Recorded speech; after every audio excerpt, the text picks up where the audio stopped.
There we go. That should be us live. So, welcome back to another episode of Diary of an SEO.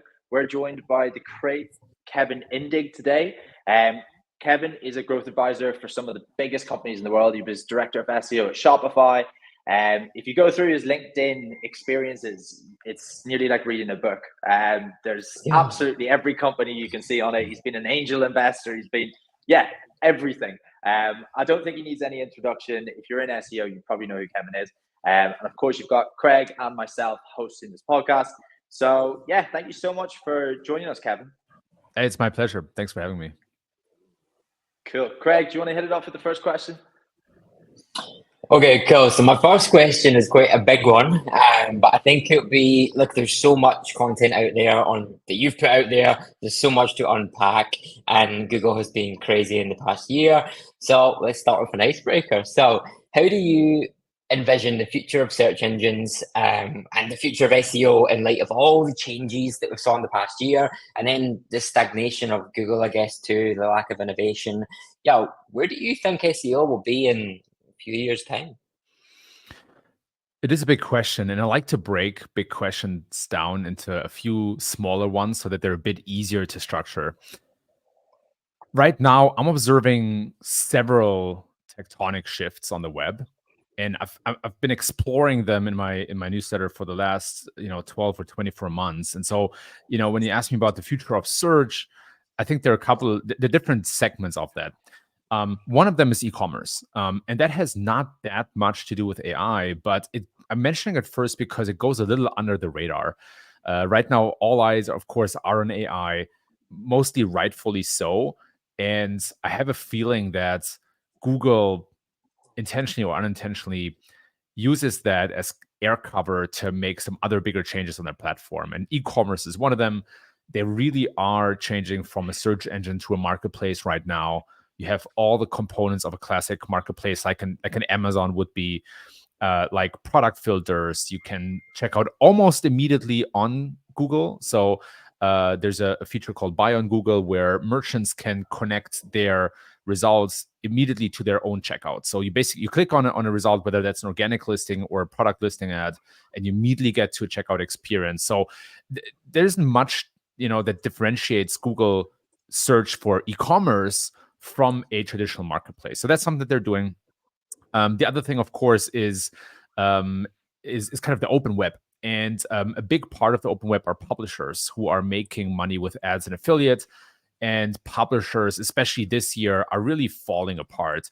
I don't think there's a way to sugarcoat this, but from layoffs, acquisitions, bankruptcy, there's really everything in the mix. And there's a couple of different reasons for that. But one of them is just simply that Google is sending out less traffic, social media platforms are sending out less traffic, and so all the publishers that are not differentiated, and that also counts for affiliates, by the way, they're in a really bad place.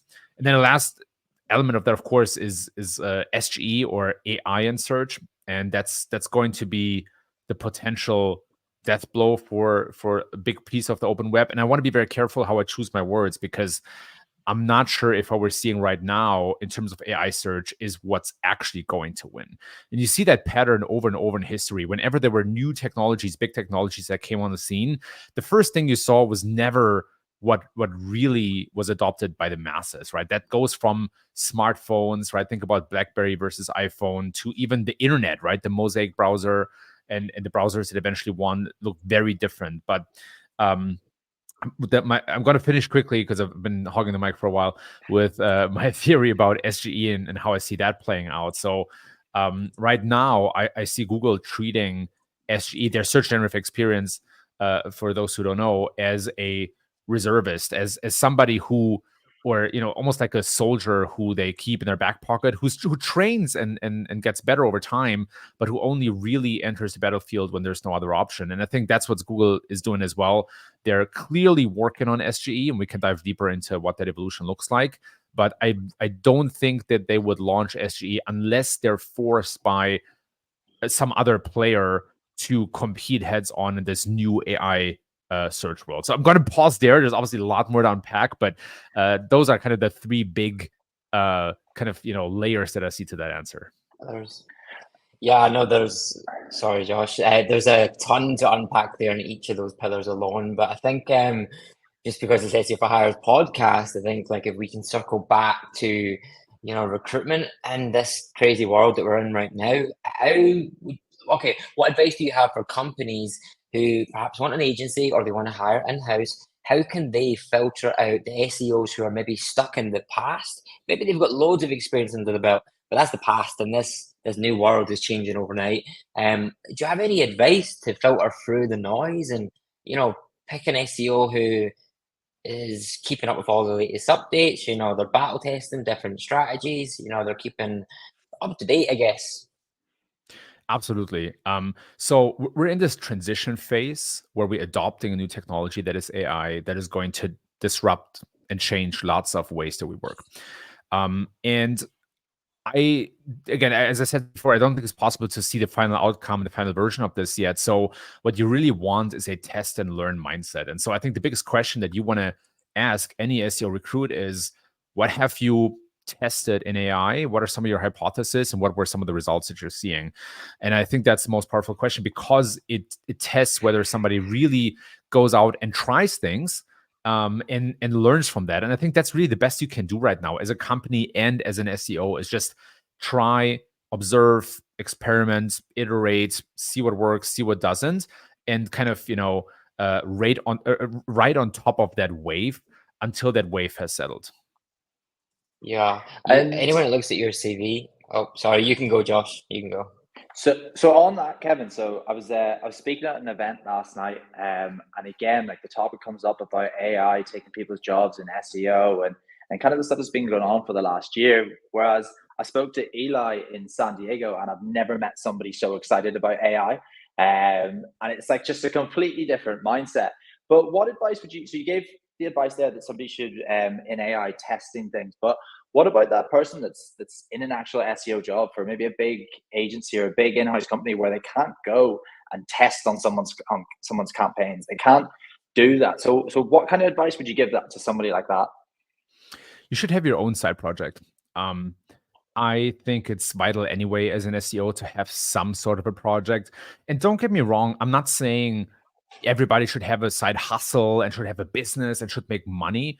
But even if it's a bunch of throwaway projects, you want to have some sort of a website. Could be a shop, a blog, a whatever, directory, programmatic thing, whatever, to test and learn on. So even if it takes, a little bit of money, maybe you pay the $20 subscription for OpenAI and maybe a little bit of hosting costs and domain and stuff. But I think that's in German, we say it's learning money, Lerngeld.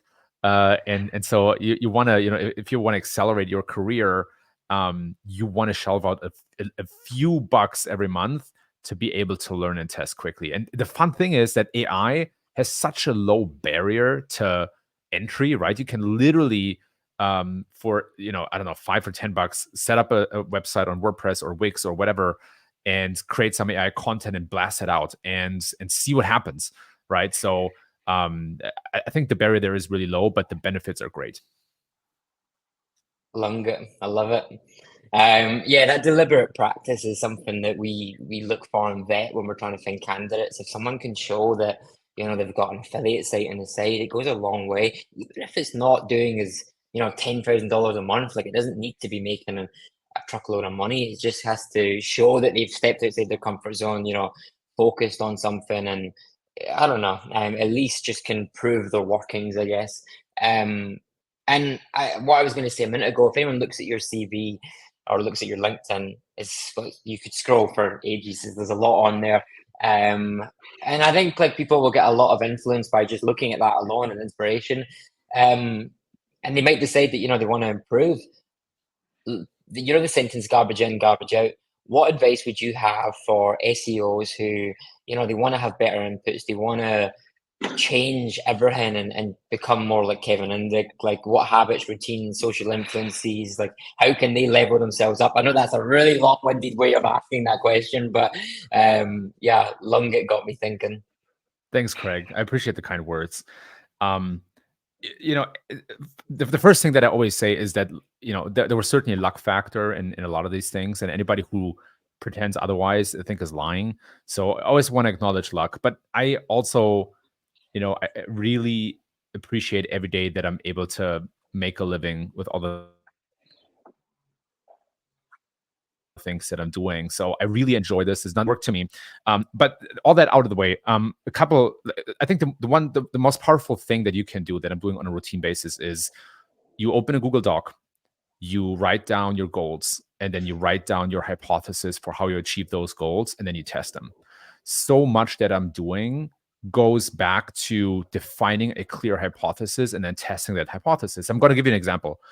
A couple of months ago, I launched this paid version of my newsletter, and I was very torn for a long time if I want to go down that route, if I want to do this, and blah blah blah, the trade-offs and this and that. And then eventually, I just decided that I was going to test this for 3 months and just see what happens. And so I defined a very clear hypothesis for what this product is, why it might succeed, all this kind of stuff.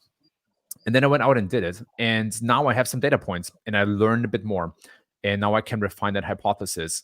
For example, some of the data points were, the newsletter has been growing really well, way better than expected, but a few people always churn in. So I followed up with these people and I was like, hey, what's the reason? And some of the feedback was that they just don't have the time to read these deep dives. So just for context, the premium newsletter is company deep dives paired with insider scoops. And so it's really long form content. And some people said, I just don't have the time. So now I can develop a new hypothesis. Like what if, for example, I add an audio version of that newsletter so people can listen to it as a podcast, right? So it's just an example of being very intentional and very precise with hypothesis for anything you're working on. The reality is that most of the time, whatever we do, we're almost like in a reactionary passive state where we operate based on gut feeling, preference, some things we hear, some headlines we read. And the best thing you can do for yourself is to put all of that aside and be very intentional with how you approach things and why you think certain things work that way, and then iterating on that hypothesis as you learn more. I have a huge, I'm a big Notion user. I used to use Evernote, but I write a lot of stuff down, and that allows me to then go back and say, that was wrong. Here's something new that I learned, and then you up level over time anything that you touch, if that makes sense. Yeah, I love Notion too. I have a daily diary just for the business alone, and it's really good just to, I don't know, get your thoughts on paper. It's a really good thought exercise alone.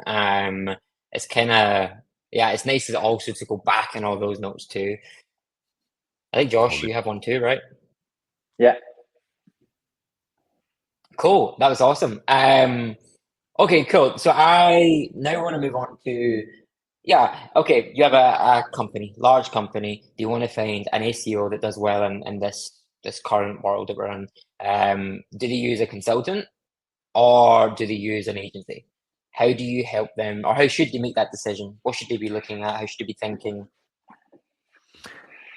In my personal opinion, it depends a bit on the stage of the company and what vertical they play in. And then ultimately it comes down to how much support they need. Now, if SEO is a significant channel for customer acquisition for your business, and I typically say once it drives more than 25% of your business, that's when I would call it a significant or pillar channel. That's when you probably want to think about bringing more resources in-house. And the question then is, when do you do that? And how do you bridge the gap until then?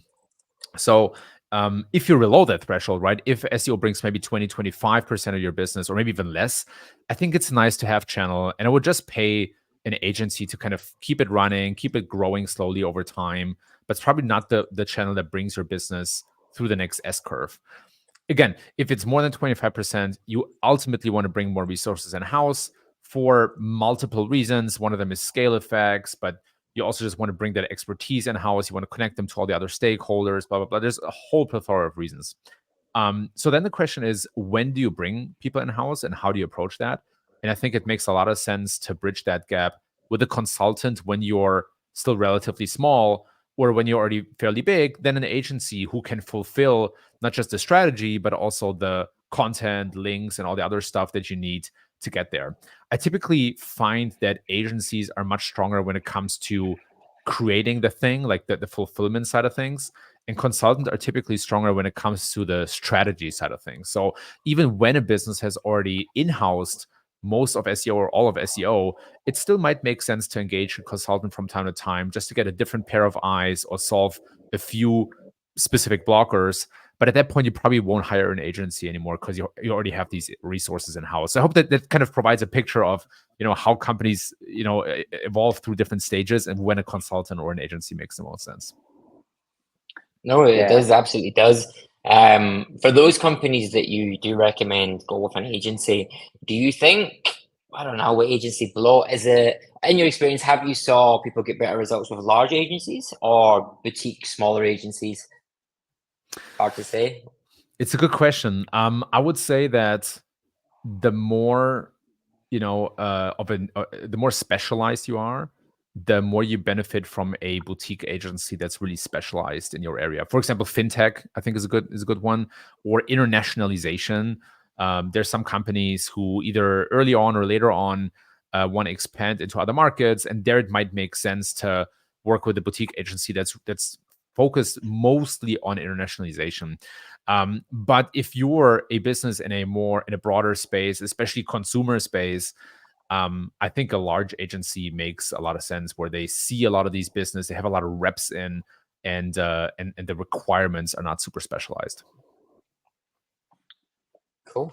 Yeah. And so Kevin, if we just go back to hiring needs for a bit, so obviously we deal with a lot of agencies that are hiring.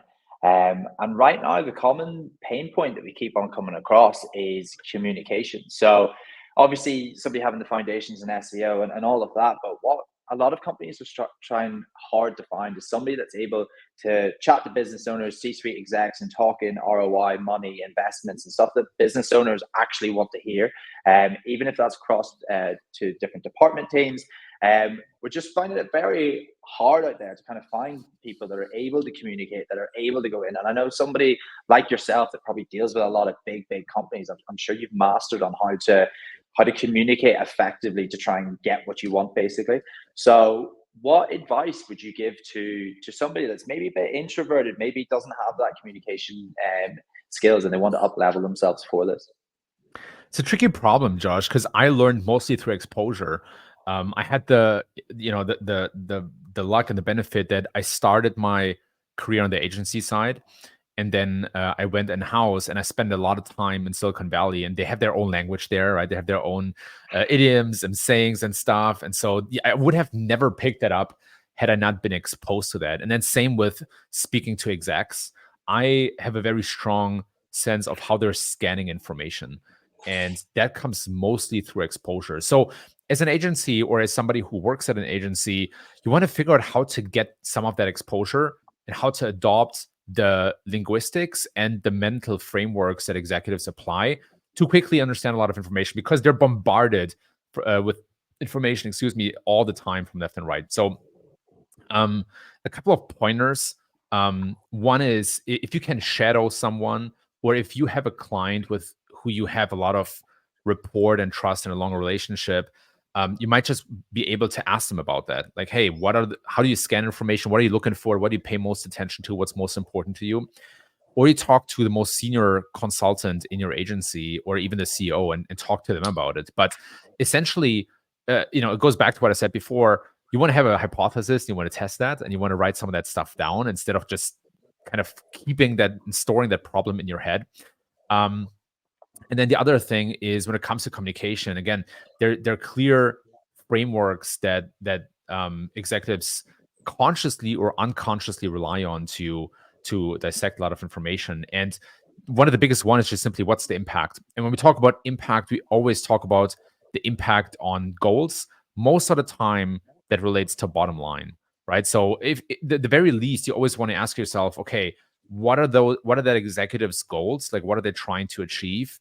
And how do they see everything against these goals? So if they need to make, if they're responsible for just say top line revenue, then, talking about revenue impact is what they really want to hear. Everything else, they consciously or unconsciously filter out simply because they cannot keep that much information in their brains. Awesome. I love that. And then Another one on that, Kevin, is a lot of our clients, they're especially for senior roles, they're looking for somebody with that entrepreneurial mindset, somebody that's not afraid to go out, test things, and fail time and time again. Because obviously, in the landscape that we're in, everything's changing all the time. You need to test the boundaries if you want to grow. So, yeah, my question is basically, so failing is obviously a big part of this, and a lot of people are scared to fail. I seen a great quote the other day, and it was from Stephen Bartlett. It was failure is feedback, feedback is knowledge, knowledge is power, which I really, really liked. And it was all about that you learn the most when you're failing. You don't learn when you're succeeding. But what advice would you give to people that are constantly trying to test on things, and they're getting hit down and they're failing, and they're kind of just not having much luck with them? What advice would you give to somebody for failure? Yeah, failure is learning, right? It depends on what word you choose. I totally agree with that. And I would even challenge that you can only learn from failure. I think you can also learn from success, but most people don't question why they're successful, right? Like it's this old saying that we attribute success to our skills, but failure due to bad circumstances or bad luck. And so you want to challenge yourself a little bit on that. And I totally know how painful that is, because I have a big ego too. But I think it goes back to what I said earlier. Like for example, I keep a failure log. I have a doc where I keep failures. It could be small or big, and I just write down what happens and why I think that happened and what can I learn from that. So you can already tell, like, I'm a very note heavy person. I write down so much and I track so much, and that might not work for everyone. But I think the unlock here, or the key here, is to separate facts from fiction about failure. We often tell ourselves stories about why we failed a certain way, and you really want to take a sharp knife and cut that off of what the true facts are and all the possibilities why you might have failed. And just that exercise, whether you save it in Notion or you write it on a piece of paper and throw it away, or even if you just talk to a friend about that, right? People process that in different ways, can help you to see the range of possible reasons, and then be mindful and aware, have awareness about that in the future when these things come up again, right? So dissect it and theorize and try to figure out what might have happened. And then, if you're super courageous, lean into that again. Like try to do the same thing without failing, or failing in a different and better way, right? There's good failing and there's bad failing. And bad failing is just, being resentful and spiteful and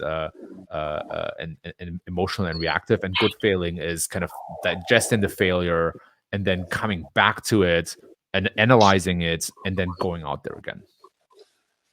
Sounds like you do a lot of reflecting. Yeah, I love it too. It's really cool. Do you spend a lot of time each week reflecting, or is it situational? Or do you have a set time each week? I have a set time. I'm not spending as much on it as I want to, but I do. So at the end of every day, I just take 5 minutes to just reflect a little bit and just think through it, because I do a lot of things, and it's very easy for me to go to bed at night and completely forget what happened that day. Like literally forget, where I'm sitting at dinner with my fiance and we're like, how was your day? And it's like, what even happened today? I told so just taking those 5 minutes every day helps a lot. And then at the end of every week, I save about half an hour to just check how I'm doing against my goals. But to be honest, I want to expand more of that time, because there's so much more that I'm missing and happening. So the answer is probably not enough, but I'm doing a little bit. I honestly love that. I think I'm definitely going to take the failure log, because as you said, you've got so many, especially like owning a business, you've got so many failures that happen like every week. But yeah, you forget about them. Like I can't remember what happened last week, but I know we had a hard week. I really, really like that. I'm going to take that on board.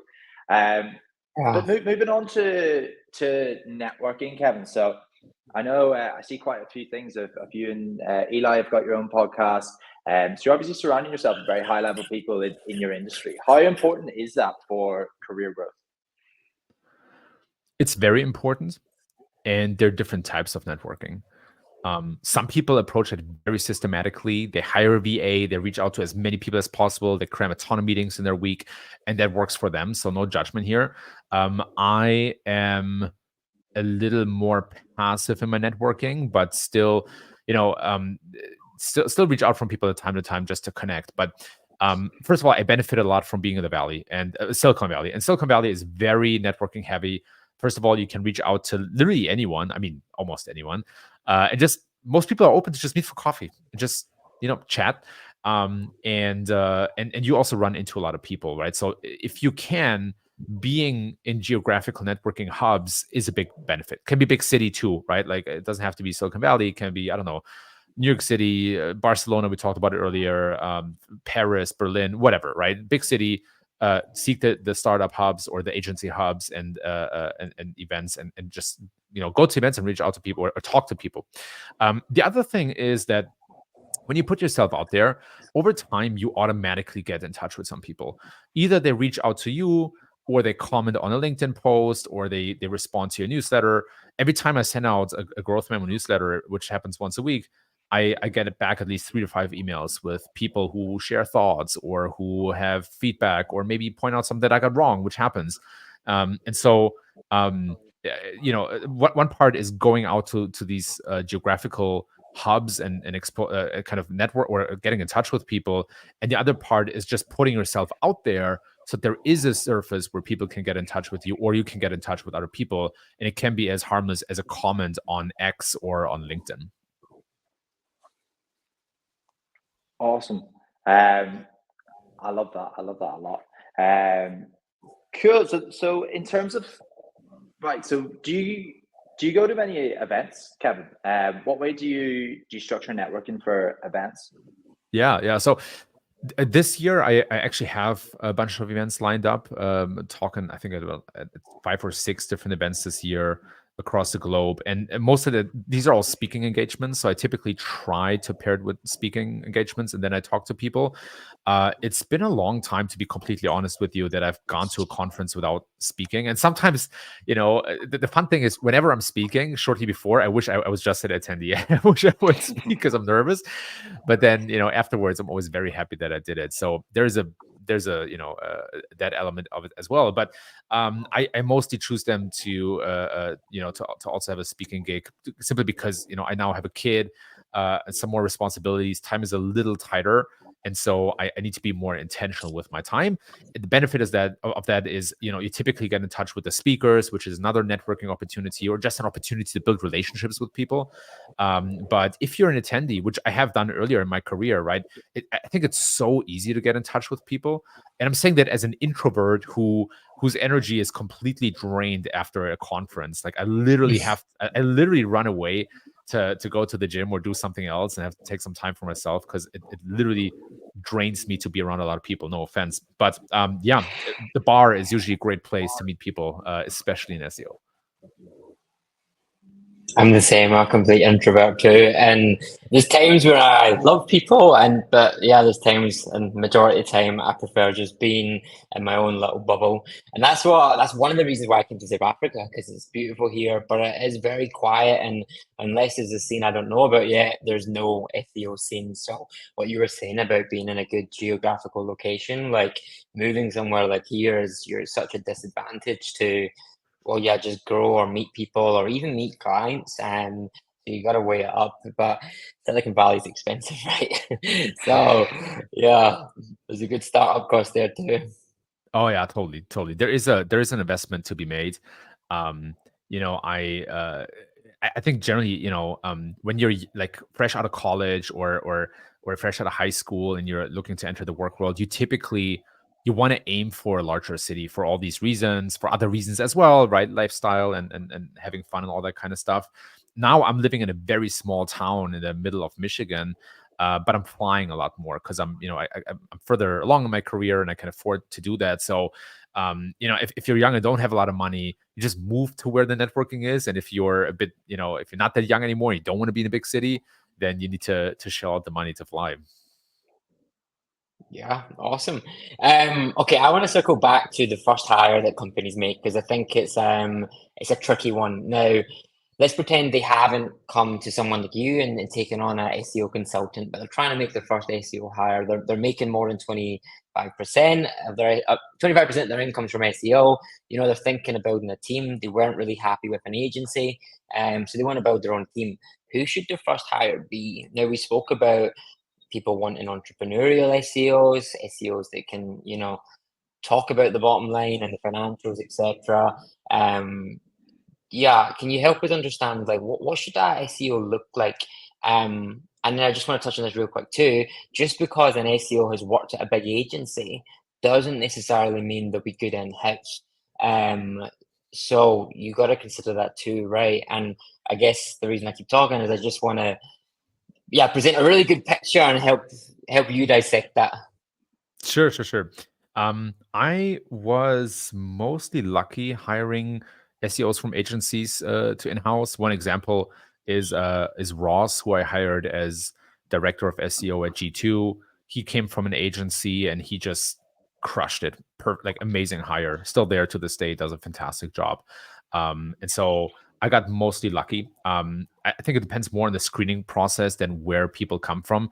And also what sites they have worked on. So if you come, if you work at an agency, ideally you have some sort of a line or a pattern in the types of company you work with, like an e-commerce store, right, or SaaS companies. You want to try to specialize as much as possible. You don't have the choice always, because part of that is also just which clients the agency has and what comes in. But if possible, you want to tell that story and then if you want to go in-house, go to a company that is in line with the clients you had. And the same the other way around. If you're hiring in an e-commerce store or a retailer, you want to look for agency hires who predominantly worked in that field. So have they done it before is one of the most important questions in my personal opinion. And that can be true in-house or agency side. Now, when it comes to the first hire, I have observed that there's a natural reaction or reflex to hire people who are closer to executives or higher up the chain as first hires. And I think that's often a mistake. I think what you want to do is you actually want to hire somebody who can be very operational, maybe somebody with a little bit of experience, probably not a junior person for the first hire, but also not a senior manager. So somebody in the middle. And you much rather want to have a good understanding of what your biggest levers are in SEO, what moves the needle the most. It can be things like, content, if you're a SaaS company, at least in most cases, or it can be something like technical SEO if you're a big online retailer. But you want to understand what moves the needle for SEO. And you can use a consultant for that or an agency to just get the strategy right.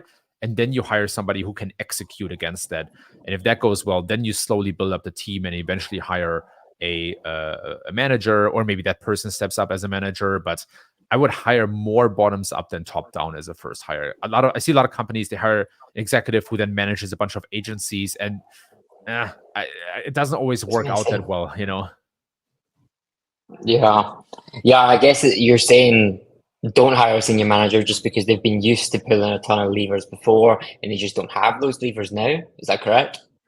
Yeah, and it's tough for the manager because they don't really have a team, so they have to work with agencies, which is not always a bad thing, right? But you just become more of a coordinator in that case than a strategist.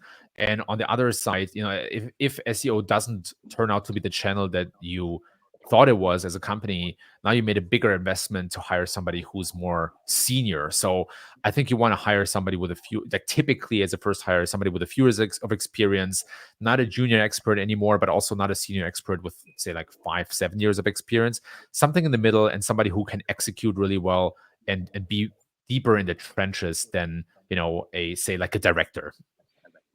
Yeah, I guess it kind of sucks as well for the senior manager if they do join and there isn't as much levers, and then they get imposter syndrome and they end up quitting 3 months later and then their CV looks bad. So I guess that it trickles down to that extent as well. Yeah. Cool. And you go, Josh. There's such a delay. Sorry. So Kevin, what's your thoughts on this then? So I was chatting about this last night, that you could have, so you've got clients that come to us and they're like, right, we want somebody with 10 years experience, we want this list of stuff, but what's your thoughts on this? So somebody that's at an agency for 10 years and they're at that same agency, and it's one of those big churn agencies where, like, as long as you've got SEO on your CV, you're probably getting hired. You're very limited to what you can do. I won't name what kind of agencies they are in case anybody's listened to them, but you're very limited to what you can do. And then on the other side, you've got an SEO that's maybe got 3, 4, 5 years experience, but the experience that they have is like 10 times bigger than somebody who's got the 10 years experience here, because they're managing full accounts, they're strategizing on everything, they're just working a lot more. What's your thoughts on that? When a client comes to us and they want somebody with 10 years experience, we bring somebody, we're like, right, this person's a lot stronger than these 3 candidates we've got on this side with the 10 years experience, but they don't have the number that you're looking for. What's your thought process on that? Make a good point, Josh, because years is a really bad indicator of experience. It's what we most often use, but it doesn't say a lot about the quality of experience. So that's where I think, this question of what have you done, what were you exposed to, is a much more powerful question. And I would aim to convince your client to consider actually hiring the person with fewer years but more substantial experience. And I think the way to lead that conversation is, here's what that person has done. Here's what that person has seen. Here's what that person has achieved. They might not have as many years, but they have, a bigger corpus of experience than the person who has spent 10 years. So I think it's a really important point you make.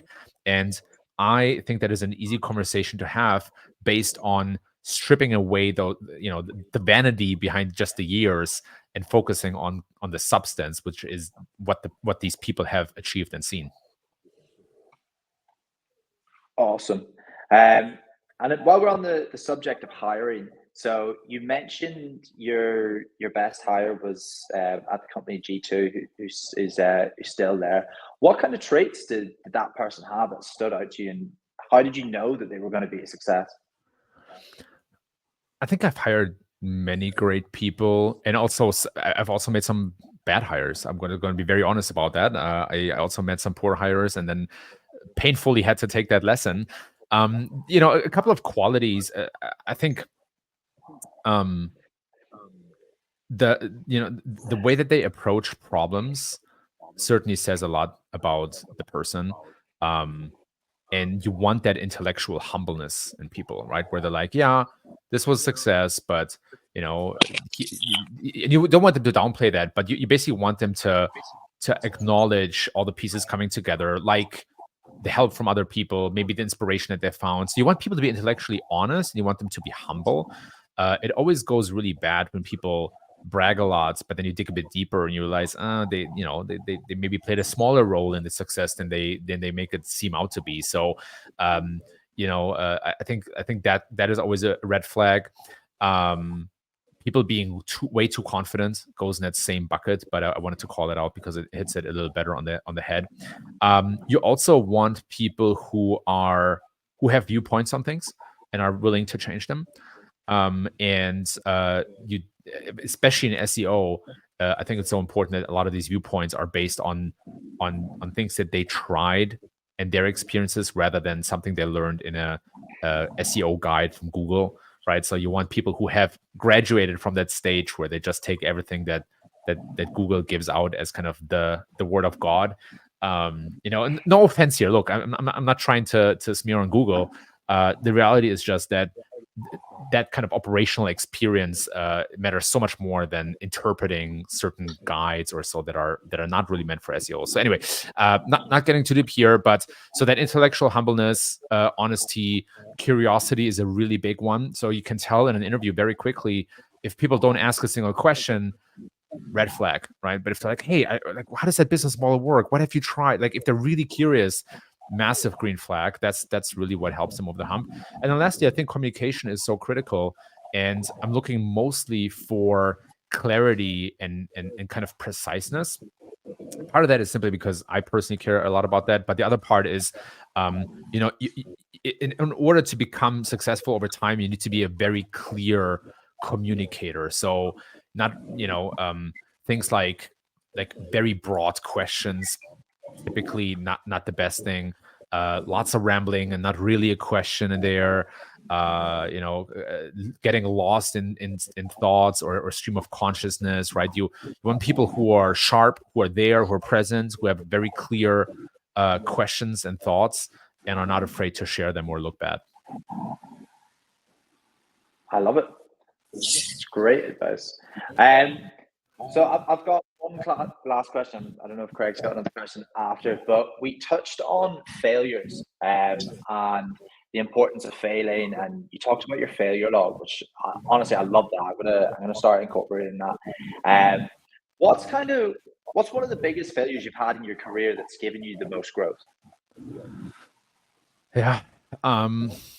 So one pattern for me, and that led to a couple of failures, is that I tend to be a people pleaser and avoid conflict and avoid difficult conversations. And so I probably kept a bunch of people for much longer than they should have been at companies or should have been at teams. I should have probably cut ties much sooner.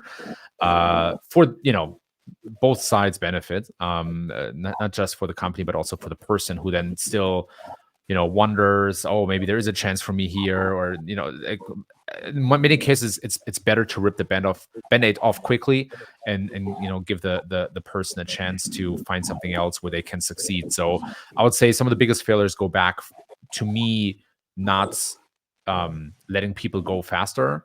And but I think this like people pleaser pattern that comes across in like many ways. It's not just like letting people go, but maybe also just seeking more difficult conversations which have to be had, and avoiding that. So I think that spurred some of the biggest growth for me, to be honest. I like it. Yeah, I've made the exact same mistake loads.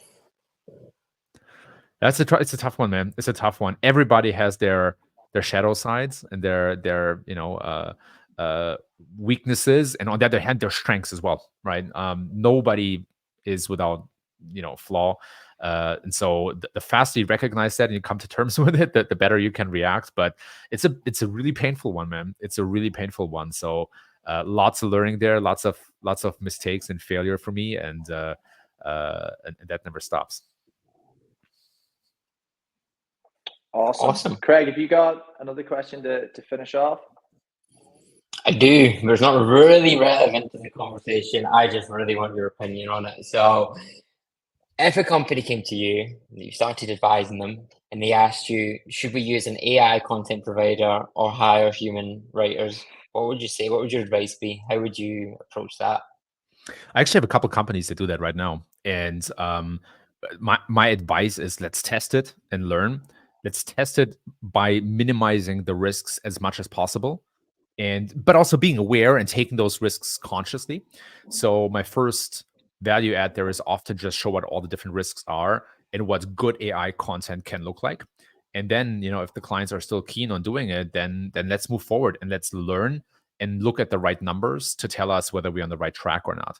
So it can be stuff like engagement with the content, ranks, organic traffic, all that kind of stuff. Maybe it could be things like content grades from SEO writing tools, but there are many ways where you can minimize risks along the way. But I'm generally all for it. And again, I have a bunch of clients right now who are actually testing that as we speak. And so far, these tests are going really well. And in some cases, they're not going well. And then the goal is to be quick and either remove that content or improve it, and then go back to testing. So, but the reality is, I think almost every company wonders right now, what should our AI strategy be?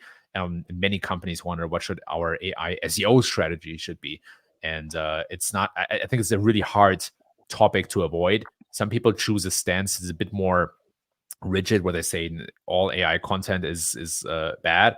And I have that not, I find, I have to be honest, I haven't found that to be the case. I think there are ways where you can create valuable content with AI, but it's certainly not typing into ChatGPT, write me a blog article about, the 7 foods you should eat to lose weight. It has to be a bit more refined than that. So I guess part of that is also how you define AI content and how you approach it. Do you think Google will come out one day and say you've got to disclose you're using AI? I don't think it's impossible.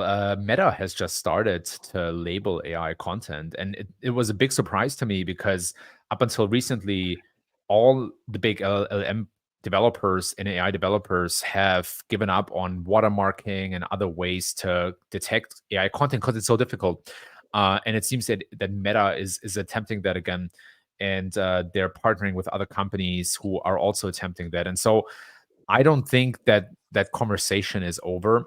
The question for Google really is, where does AI content conflict with value and with a positive experience? And that's why I don't think filtering out AI content is the best decision, but it could be that they make that and they just say, look, we just don't want it. Right now, it seems more that they prioritize content that is most likely to be generated by humans, often in the form of forums. Like, look at how much Reddit gains in SEO visibility. It's absolutely crazy. They rank for almost all the big terms and questions. And part of that is because you can technically use AI to create Reddit posts, but there is a community behind it and moderators who are most likely to punish you for that. And so the degree of human generated content on Reddit is really high. Again, you'll find exceptions, but generally it's really high, and Google knows that, and that's why they prioritize these sources. So it's very much up in the air, and I might be very wrong, but right now it seems to me that Google does not attempt to filter out AI content, and instead, on the one hand, leverage more sources of clearly human generated content, on the other hand, prioritizing good experiences and good engagement of content as a better signal. Cool. Awesome. Thank you. Sure thing.